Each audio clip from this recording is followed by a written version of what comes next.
welcome to Commander Central, episode 113, and today we're going to be grading our homework. That's right, we're going to go back and reevaluate some of the cards we talked about adding to our decks in episode 102. I'm Dana. I'm Max, and I'm just going to give myself an A. All right, good job, Max. See everybody next week. Peace out. We're once again operating without Chris, who's finishing up his move, so hopefully he'll be back in the next episode or two. And he actually didn't make a ton of changes to decks anyway, if I remember correctly from that show. So it was mostly you and I that were adding things, so it would have been mostly us talking anyway. That is correct, unless you want to hear Chris talk about Modern, which he probably will do when he returns. He gladly would have. Because I've already been roped into playing Modern now 16 times in the last day and a half I've been at the shop. I will relay a little story from this afternoon. My wife came home. She went out to do some errands today and came back sooner than I would have thought she would have been back, considering the things she was doing. And I hear her clunking around in the back room. She didn't come in to say hi, and then comes walking after a few minutes. Comes walking back in. Yeah, a cat peed on me, and I was like, "Wait, what?" A cat or your cat? A cat. Oh, so even better. So she was out somewhere. I don't even remember what errand she was running, and there was a cat in the parking lot of wherever she was that was clearly lost, and it was very friendly. She went and picked it up and took it to the animal shelter because it didn't have a collar or anything on after spending 15 minutes in this parking lot trying to find if it was anyone's cat, and it clearly wasn't. And as she was she said it was very nice, and literally as she got to the animal shelter where she was bringing it peed on her in the car. Lovely. So she had to come home and throw all her clothes in the washing machine and fill it with vinegar and try to triple. Then go clean and then go clean her car because it was in the car, so someone got in the car seat, so she has cat pee in the car as well. I shouldn't laugh. I wouldn't want to go through that either, but no good deed goes unpunished, I guess. Yeah, that is gross. Cat pee is the worst. Cat pee is the worst. That is super gross. So I will have to go out and see what shape her car is in after we finish recording here. Yeah. So that was our excitement for the day. We did get some games in this Tuesday. We talked on the last Thursday show about playing a little bit with the new player, but did you have anything else exciting go on this week, Max? I played Tuvasa for the first time on home court. Oh, really? That was your first time in the shop with Tuvasa? I play tested it for one game before Kansas City. I sleeved it up and went to the shop, played a game, and left. Okay. So I've made a bunch of changes since then. And I love it. I love Tuvasa. It kicked off I played 2 games against it, and definitely one of them it kicked off and kicked me in the teeth. It kicked everybody in the teeth that day. Yeah, it's strong. The Umbras really changed things up because you had, I think, 2 of them on it at one point in time, and we're just we don't have 3 removal spells. No. Between all the players, we didn't have 3 available, and that was too much to get through. And I finally got to cast Finest Hour. I've yet to be able to cast that card, and that's what won me the game, essentially. Well, it was down to 2, because I was in that game, and it was down to 2 of us, and I'm doing the math. I'm like, okay, well, if this happened, he can only kill one person, and then one of us can maybe top deck an answer, and then you're like, Finest Hour, or not. Yep. Because he can kill both of us. So, yeah, that was enough. You solved that problem very quickly. But, yeah, it kicked off. The deck is also pretty resilient. You can bounce back from board wipes pretty easily. I can. Tuvasa being a low-costed commander and doesn't need much to get going helps a lot. Yeah. But yeah, it's a fun deck. It's a deck where I feel like if a wrath does happen, I'm not, up the creek without a paddle. I'm just I can recoup fast. The draw is baked into my commander. It's a lot of fun, and I'm surprised I've never played Enchantress before, to be honest. Yeah, this is your first go at doing that, isn't it? And it's a 3-color deck. It's 2 birds and 1 stone. Yeah, it's everything in one bag there. Cool, I'm glad you like it. I was kind of surprised when you said you were going to do Enchantress, though, just because you never expressed interest in building one before, and kind of out of the blue, you're like, but I'm glad that worked out. Yeah, I think it was, Tuvasa was one of those secondary commanders from C18 that I liked. But, our shop has this weird thing when a new set comes out, everybody builds the commanders right away. So I'm like, so when I build a new deck, the Commander's like a year to a year and a half old because the hype has finally died down in our shop. And our shop has this kind of, in my opinion, really cool mutual respect that, hey, if you have a Tuvasa deck, I'm going to hold off and build a Tuvasa deck until you don't like it, or we just never play ours together. Right. So I waited a year to build that deck, and I was flipping through my binder one day. I'm like, oh, I forgot I had this card, and I just threw it together. Thank you to Commander's Quarters on YouTube for their budget version. I based the deck off of that and then added my own stuff, and it's not a budget deck anymore, but it's still a good deck. Yeah, it seems like it did plenty of work. Yes. So I had a really good first game with my Vela deck, and one of the cards is that enabled this I'll talk about in the section when we get to on evaluating stuff from War of the Spark that we put in our decks. But I had 4 different Tezzerets in play at one point in the game, but when things really got out of control was fairly early. I had Tezzeret Artifice Master in play, and he was the one in the core set last year. Yep. And his ult ability, you get an emblem with, at the beginning of your end step, search your library for a permanent card and put it onto the battlefield, then shuffle your library. And in reading this now, actually, like literally right now, I'm now realizing it says permanent and not artifact. I thought it said artifact. But in that deck, my permanents that matter are artifacts, so I guess that probably wouldn't have changed anything. But I was able to, I had Tezzeret out, and I rolled him up 1 to 6, and his ult was at 9, and there were 2 other Planeswalkers in play, and I had an Elder Spell. So I just waited till it came back around to my hand, Elder Spell to kill the other 2 Planeswalkers, kicked Tezzeret up to a 10 loyalty, and was able to knock him down to 1 loyalty and make that emblem. They let me just tutor up a free permanent in that deck, an artifact, every single end step. And that was on like turn 5, I think, or turn 6. There was really no way, there was no bouncing back from that. And then I got the rest of Tezzerets out, and I was able to, at one point I used Tezzeret, I think it's Master of the Bridge. His +2 deals damage to each opponent where X is the number of artifacts you control, and then I gain that much life. I did that twice in a row, once for 16 and I think once for 18. Gross. So gross. So it just got out of hand completely. But it was fun. I had a bunch of Tezzerets going on, and I was doing my artifact shenanigans. When that deck works, it's a lot of fun, and it definitely worked when I could just tutor a free artifact out every end step. So that really kicked off. I'm trying to think. I saw the first... I saw a Tolsimir Friend of Wolves deck that was basically Wolf Tribal. Okay. Really, really effective. I don't think he won either of the decks he was playing, or either of the games he played in, but I saw it in two different pods, and that was cool to see. It just did a lot of work. Like those wolves coming out and fighting things, that's tough to deal with if you're running any amount of small creatures at all. And luckily, my artifact deck doesn't have many, but there were a couple times when my Spellskite was causing problems, or my what's the artifact creature that removes a Hex Parasite. I had a Saga enchantment out that I kept removing counters off from, and using the Hex Parasite, and he's able to blow the Hex Parasite up with wolves via fighting. It just did a lot of surgical work. I liked seeing the deck. So all told, had a lot of good games this week. And then we get to meet and play some games on Friday with a listener. So I'm looking forward to that too. Yeah, I can't wait to hang out with that listener/patron supporter on Friday at our local shop. D20 games here in Eau Claire. It'll be a good night. Jamming some EDH.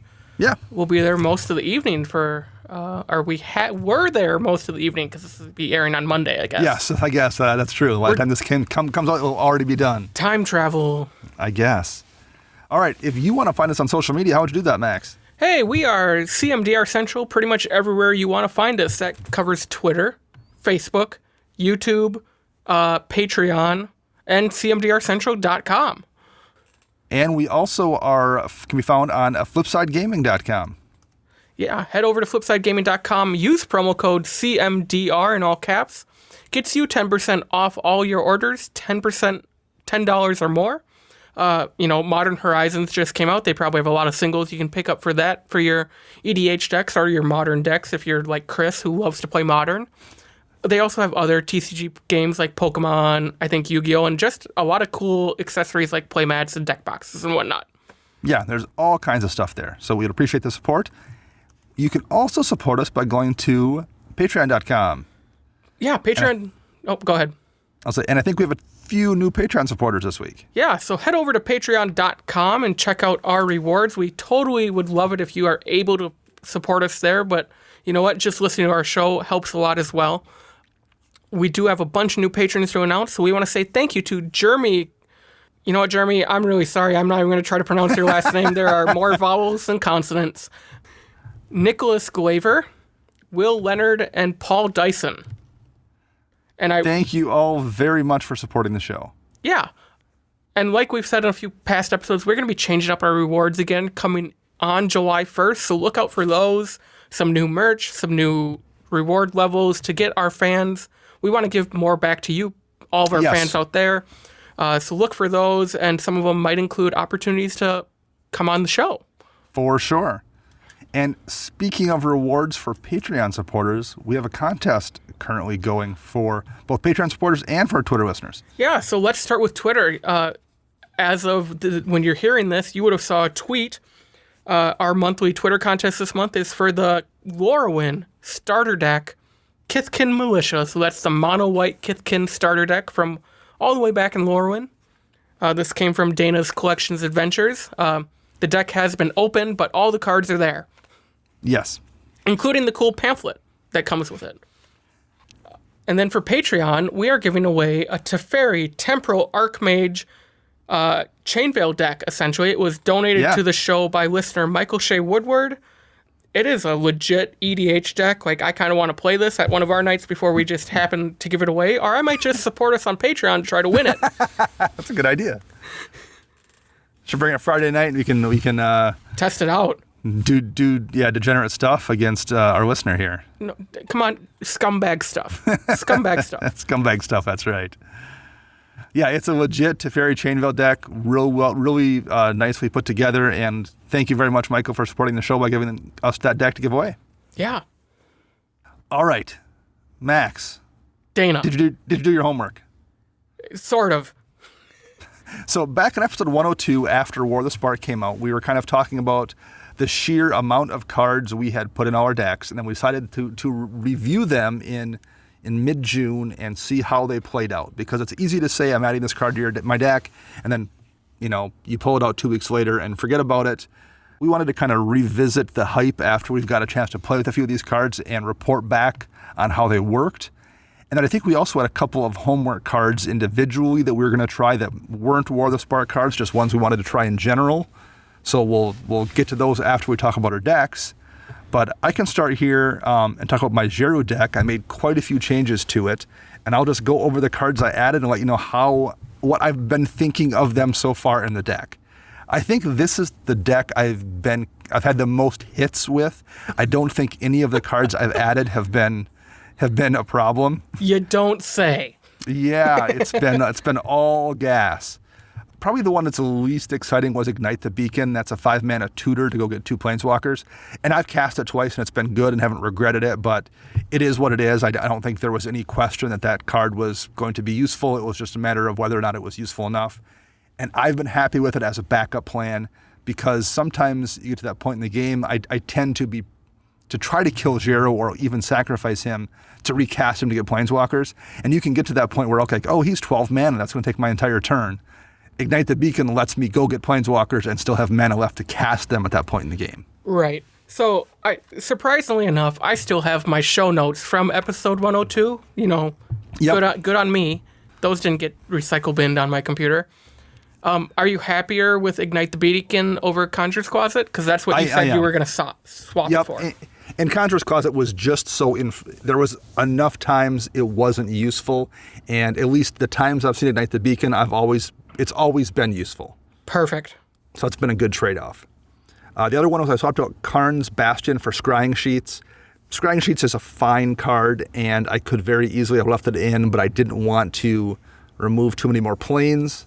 So I swapped it out for Karn's Bastion, and that's been excellent, if not game-changing in some situations. I have seen that card not only in your deck, where it is back-breaking at times, but I've seen it in either other Super Friends decks or just, like, I've seen it in a couple of Azuri Claw Progress decks where it is, cool, I'm in blue-green, I have a mana doubler out, I'll pay 4 and put another +1/+1 counter on everything.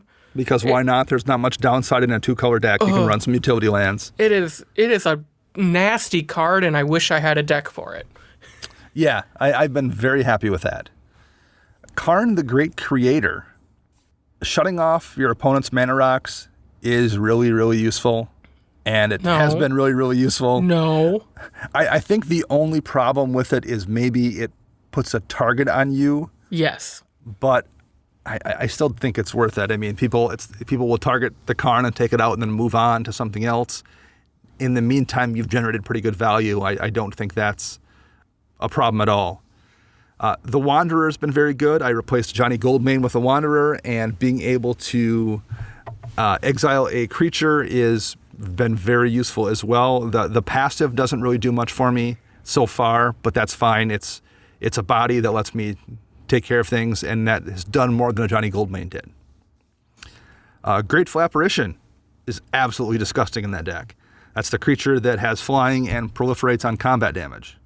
Ugh. Fantastic, and again, game-changing because it screws up everyone's math on what your Planeswalkers can do.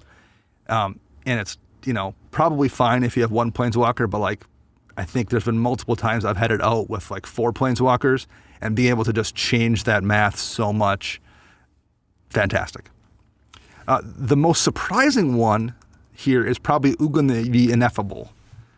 I know Ugin was considered a good card when it came out, and I was like, oh yeah, I'll run it because it's colorless. I can put it in the deck. It's an easy swap from Staff of Nin. They're both 6 mana. They're both colorless.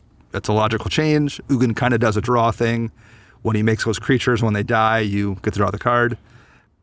It's better than that. Yeah, it's so good.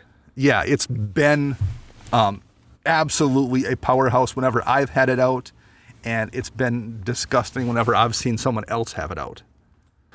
So that one's been great. Gideon Blackblade is also, I replaced Panharmonicon there for the same reason. I got rid of Conjurer's Closet, and that's been really, really good too. So this is a deck where every change I made, I felt like was the correct one. I have no regrets, and all those cards are staying in my deck for the foreseeable future. I can't even think, I don't think any of them are even on the bubble if something else comes along in the near future. So they're all staying there for now. Very, very happy with those changes. That's totally fair. How about you? What do you have next, Max? So we'll start with the deck that I made the most changes to, which is Brago, okay. King Eternal. So I added Spark Double. Yep. And I took out Afara Godopolis. So my thought process was Afara is cute. You know, I could actively hit the devotion quite often, so it became a nice beater. But only being like, I only had a couple cards in my deck that let me abuse her, draw something on everybody's upkeep, and that was mainly Stonecloaker, because it was really the only creature I had in the deck that had flash. I have cast Spark Double twice now, and I am not certain about how good it is. Okay. I cast it one time down at Magic Fest Madison, where I literally copied Brago. Like, I made a second Brago because it was... Because you can, yeah. I can, and it was literally the only play I had that turn, so it wasn't great. I've also cast it and made a copy of Jason Reveler of the Secrets. That felt really good. Being able to scry one and draw a card twice every turn was great. So I'm still torn on this card. I don't think it's as good as Clever Impersonator. The removing the legendary tag off of your stuff is nice, but we'll see what happens. Okay. I also added Teferi, the Time Raveler. You know what, listeners, I'm going to warn you right now. All of my changes are 99% Planeswalkers. I put a Planeswalker R2 in every one of my decks. You did. So Teferi, the Time Raveler, does not look great when he just says, +1 until your next turn, you can cast sorcery spells as though they had flash. But when you look at my deck list, I only have 4 sorceries, and they're all board wipes except for Chart a Course. So it's a great ability in theory, but it's not that great when you only have 4 sorceries. Right. It's his static ability is what is the all-star. And in Teferi Time Raveler's static ability is each opponent can cast spells only at the time they could cast a sorcery. So this is a defensive planeswalker. This is you can't Path of Exile or Swords to Plowshares Brago on attack. You can't counterspell your stuff. You can't counterspell my stuff. It is, I've always wanted to put the Teferi creature into this deck, but at 5 mana, 6 mana, that's a lot, especially at triple blue. 1, a white and a blue to get that same effect with essentially something that people need to remove immediately is awesome. It gets me at least 2 turns with Brago if I'm lucky. And that bounce ability isn't nothing. The bounce ability came in handy a lot in Kansas City. Bouncing that 300 Omnath back to your hand was fun against, a listener.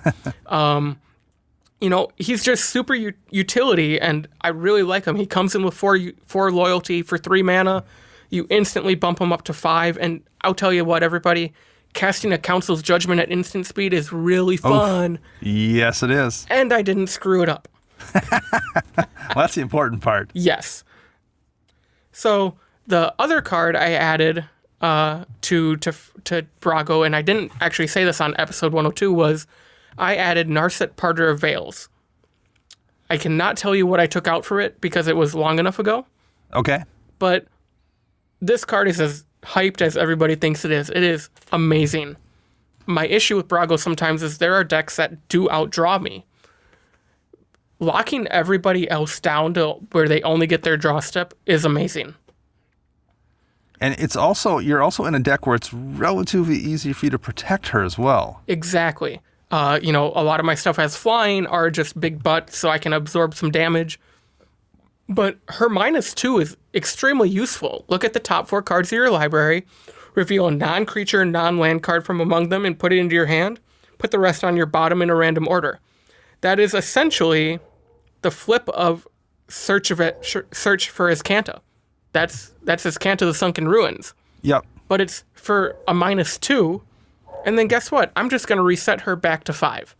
Right. Brago's just going to bounce her right back, and you're back in business next turn. Yes, and the nice thing about Brago's ability is it's not till end of turn, so there is really no point where someone can respond and say, I'm gonna brainstorm while Narset's exiled. No, it goes out, it comes back in right away. There's no time to respond during that.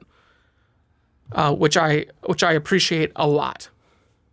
So all in all, you would say your changes to Brago have been a success. Changes to Brago have been a success. There's going to be, I think I need to put a Narset reversal in this deck, but I don't know what I'm going to cut for it yet. Okay. I will move on to my Talran deck here briefly. The only change I made there was Spark Double, and I feel kind of the same way as you do with your Spark Double. I like the card a lot, but it hasn't done much in that deck just yet. I'm going to leave it in there, but I think part of the problem is I don't have a lot of things on my end worth copying aside from Talrand, and it's cool to copy him and make more Drakes, but I don't think I necessarily don't make enough Drakes in that deck. I posted a picture on Twitter of a game with it this week where I had, like 14 in play or something. That really isn't a problem, so I'm going to try it a little bit longer, but it wouldn't shock me to see me pulling that card out. I think it's fine. I just think it's not a good fit for that deck, which is maybe kind of what you found with it as well. Yeah. It's a really cool card. I'm not saying that. Yeah. I think it's a super cool card. I just don't think Brago is the deck I want to be playing it in. I'm sure I understand. Sorry, Siri. Sorry, listeners. I think if I was playing it'd be really cool in like a Simic deck, I think. Like, I kind of want to make a copy of Erixmacies. That would be fun. Or like a copy of Azuri Claw Progress so I get double the pre-combat triggers. That would be fun. Stuff like that. The next one I will briefly touch on is my Veil of the Nightclad deck. I made a couple changes there. I added Karn's Bastion and took out Zoetic Caverns. Karn's Bastion it's a great card. It's never done anything super busted in that deck. I do have, I think, 5 Planeswalkers and some counter synergy. I don't think I've ever had it out when I had any of those things in play. So I will keep trying it there, but I would guess at some point that probably comes out. I think it's just as great as it is in my Super Friends deck. I don't think I quite have enough targets to utilize it here, and it's fine. It doesn't hurt me really, but I think at some point, whether we get a new dual land cycle or some other utility land that might work better in my deck, it will probably come back out for that. I have Tezzeret, Master of the Bridge in the deck, which I replaced Darksteel Forge with. Tezzeret, Master of the Bridge is disgusting in that deck.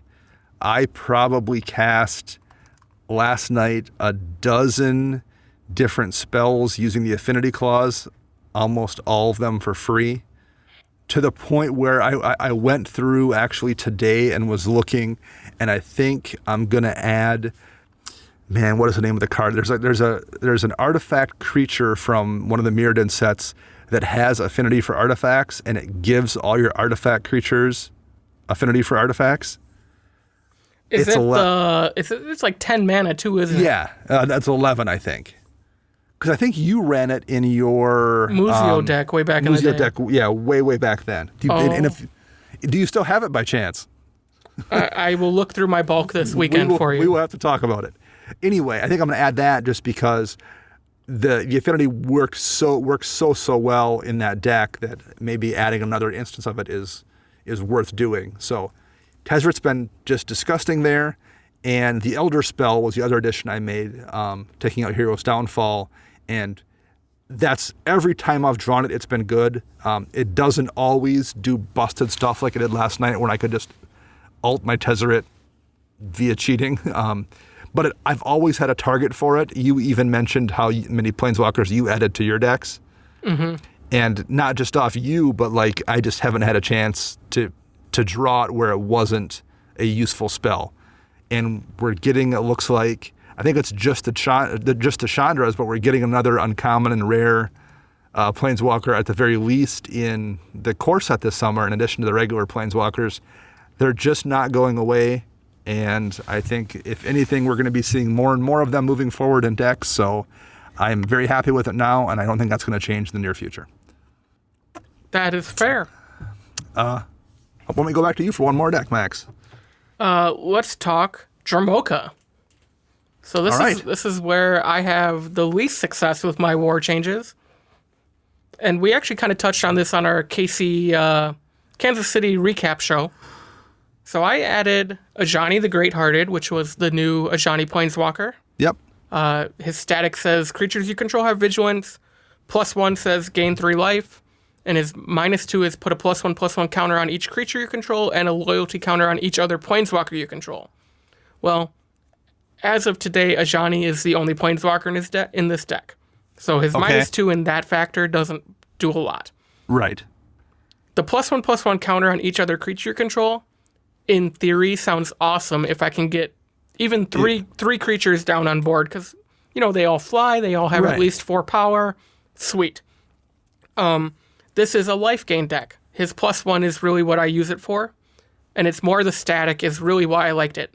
Dromoka has a big problem about I just swing wide, I have no blockers for the crackback amongst 3 players. Everybody kind of says, cool, you have 3 5/5 flyers and you're tapped out. 3 players each chipping me away with a couple 5/5s means I die in a turn. Right. Prior to Ajani, I added Brave the Sands to the deck, which is, in comparison, a lot better because it allows my creatures to A, have vigilance, and block an additional creature. And it's much harder to remove. So Ajani, overall, I have only cast a couple of times, and it was when I had Dromoka out herself. Okay. Nothing else. So, yeah, I get to gain 8 life a turn if I swing with Dromoka. That's cool and all, but it just paints a target on your back more than this deck already does. Okay. As we talked about on the KC show, Ajani's just going to get swapped for Sarah from Modern Horizons. Okay. It's a pretty easy 1-for-1 trade then, too, and you think Sarah will generally provide you more utility than Ajani does. Yep. The second card I added to Dromoka was Single Combat. So this is a sorcery for 3 white. Each player chooses a creature or planeswalker they control and sacrifices the rest. players can't cast creature spells or planeswalker spells until your next turn. I swapped Divine Reckoning out of the deck for this. This is essentially the same thing. Choose a creature, sacrifice the rest for 2 and 2 white, but it had flashback for 5 and 2 white, I think. Or 4 and 2 white. This is essentially better because the players now have to get rid of their planeswalkers. Right. I have been really impressed with this card. I like it. It does what I want. On top of that, like we said on the KC recap show, I think I'm going to turn this more into a control-y type deck and just add another Wrath into the deck to make it so I can last the long game. Okay. I think that all makes sense. In the Ajani thing, I totally get to, especially that one. When I've seen you cast it, my response always is, oh, that's too bad. But I never feel like, oh, God. And I think in that deck, you want to be casting cards that make people scared versus them saying, oh, that's not ideal. Correct. So the next deck of mine I will touch on here is my Glissa the Trader deck.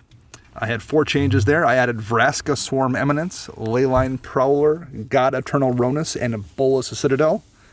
We'll start with the good first. God Eternal Ronus is a disgustingly powerful card, and Bolas Citadel is as well. Even in a deck that isn't built to abuse it, it's worst case, a Sylvan Library kind of effect where you pay some life and get a card, even if you can't cheat and do degenerate things and get 15 cards off it. I think it's still super useful. Leyline Prowler is just a fine utility card that replaced a utility card, and I think it's more utility for me, so that's perfectly fine. Vraska is a neat card, and I'm running it currently at the moment, and I like it just fine.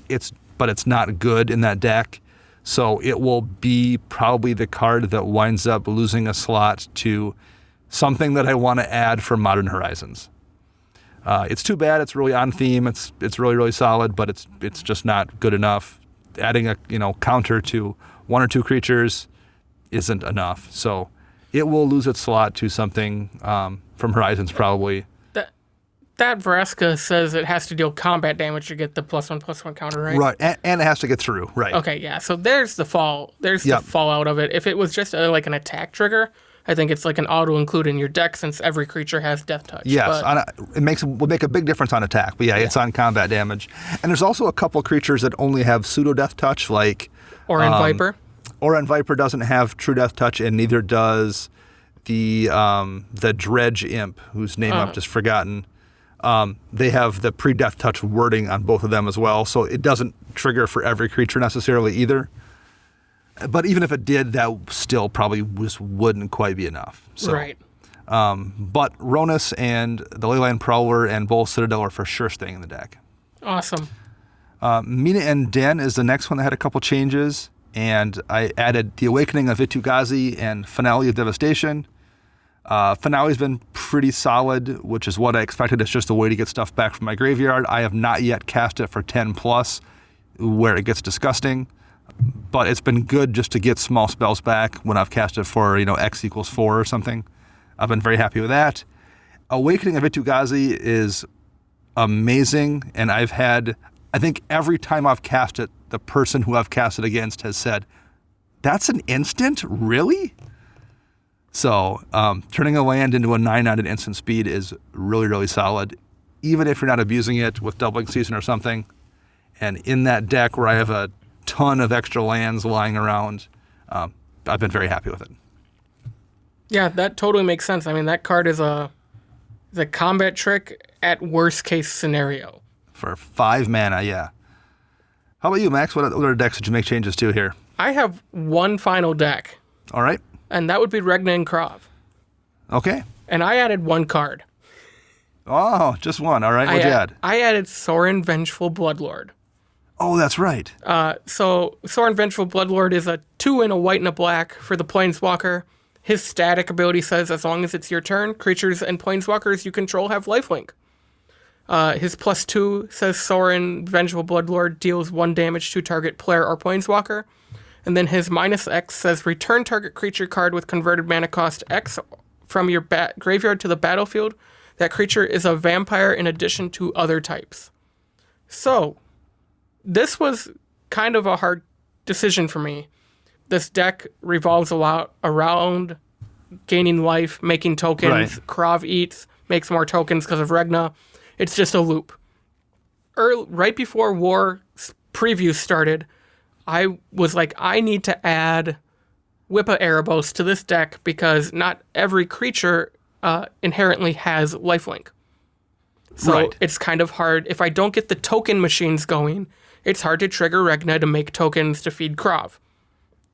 But when I looked at my creature list, thinking, okay, Whip needs to be able to whip something back. There's not a lot of creatures that I want there for a single turn, if that makes sense. Like, Yep. You can't whip back a Hangerback Walker. You can't whip back, a Blood Artist. That's not going to do you any good because they're going to get exiled right away. Well, then Sorin got spoiled. I'm like, it's only on my turn stuff has lifelink. But the fact that he deals a single point of damage to anything, a creature or planeswalker, will trigger Regna is what kind of hooked me. Plus, his -X will let me bring back essentially everything but the Hangerback Walker if he has enough loyalty, and they don't go away at the end of my turn like they would with Whip.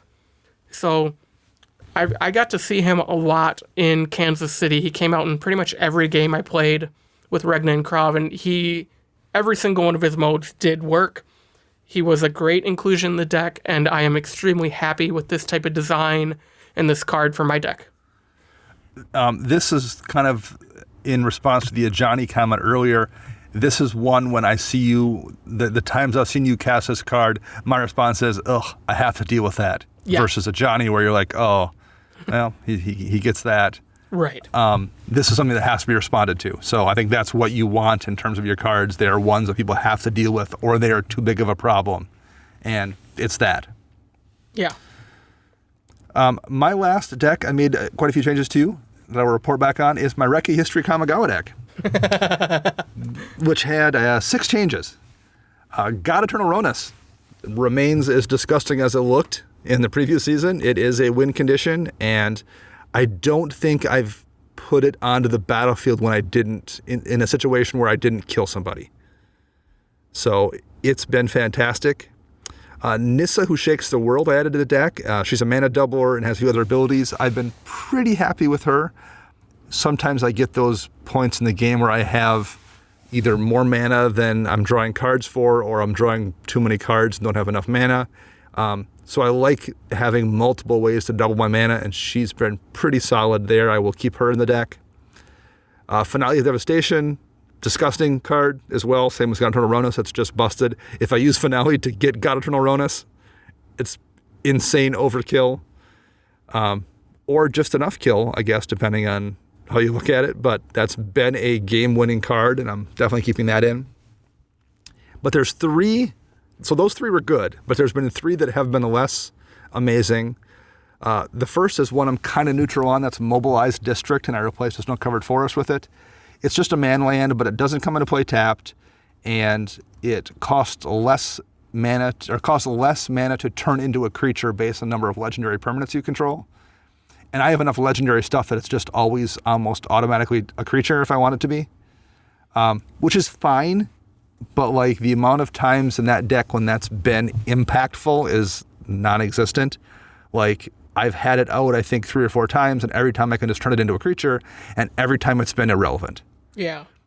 And that's not bad necessarily, except for the fact that I have a ton of mana doublers that care about, for the most part, forests. So there has been 1 or 2 times when it hasn't been able to tap for 2 green. It just taps for 1 colorless. And it needs to do some work to justify a slot, and it needs to do some work soon. I'm going to keep it. I'm going to keep it in the deck for now because it hasn't really hurt me necessarily, but it needs to actually help me, or it's not worth costing me a mana on the few occasions it costs me a mana. The other 2, Vivian's Arcbow and Vivian Champion of the Wilds, are both coming out. Yeah. They're not bad cards. They're just not good fits for my deck. I found I very rarely had extra mana available to dump into Vivian's Arcbow. I guess I just said that sometimes I have mana and not enough cards in hand, but I never had that situation while Vivian's Arc Bow was out. I've cast it probably 10 times, and I've never used or never had a chance to use the ability unless I was like just forcing it, like, well, I might as well see what I can find and use it, but it was never like an optimal play to do so. And it wound up replacing, I pulled out Oath of Nissa because that kind of doesn't do much either for me because it allows you to use mana of any color to cast Planeswalker spells. Except for when that comes into play, it lets me dig down a couple cards and put a land or a creature into my hand. And that's like a free draw, basically. So it winds up being a sorcery speed, 1 green mana to draw 2 cards, assuming Reki's out. That's a pretty great rate of return for a sorcery speed draw versus Arc Bow that draws me 1 card for 1 more mana and has an ability I never use. So at least in my particular deck, I'm just way better off going back to Oath of Nissa. Yeah, we talked about this on the way back from Kansas City. I actually played your deck a few times down there, and I kind of felt the same way when casting both Vivian and Vivian's Arc Bow, that they kind of felt like a dud. Like, they weren't impactful, they didn't change the board state, like, essentially almost any other card in that deck does. Yes. And that was the problem with Vivian herself. Yes, she gives my green creature spells flash, but she herself doesn't have flash, and the timing on that feels clunky. Like, there's a lot of times with the Yeva Nature's Herald flash ability, because Yeva has flash, I can flash Yeva in as a surprise and then surprise people by flashing something else in after it. And with Vivian, they can see it coming. Yeah. It just wound up being enough of a difference that I just don't think I want her in the deck. So I'm going to replace her with something else. I haven't quite decided what yet, but that one has just not worked out in that particular deck. I'm not saying it's a bad card. Maybe you've had great luck with both of those spells, but they haven't worked well for me in the deck I'm running them in. So those are ones that I was kind of hyped on, and they just have not worked out for me. Fair enough. We also had a couple homework cards we talked about that we were going to intentionally put in a decks and try out. Do you remember what yours were, Max? I do. Give me 1 second here. I actually have the Word doc still in front of me. All right. So my 2 were Manifold Insights. That's right. And Enchanter's Bane, both of which I have not tried yet because I don't have a Manifold's Insight, and I kind of forgot I was going to try it. And second, Enchanter's Bane was going to go into my Tajik deck. Which you took apart. Which is being taken apart this coming weekend, yes. But it might get a slot so I can still try it in my Krenko 10th Street Kingpin deck. Oh, nice. Okay. That's right, because you're building that so you at least have a red deck to try something in. Yeah. All right. I still want to try Manifold Insights. I really do. I just need to get a copy of it. Okay. I think I still have mine, so let me look. Okay, maybe. When you look for the Broodstar, is that the card?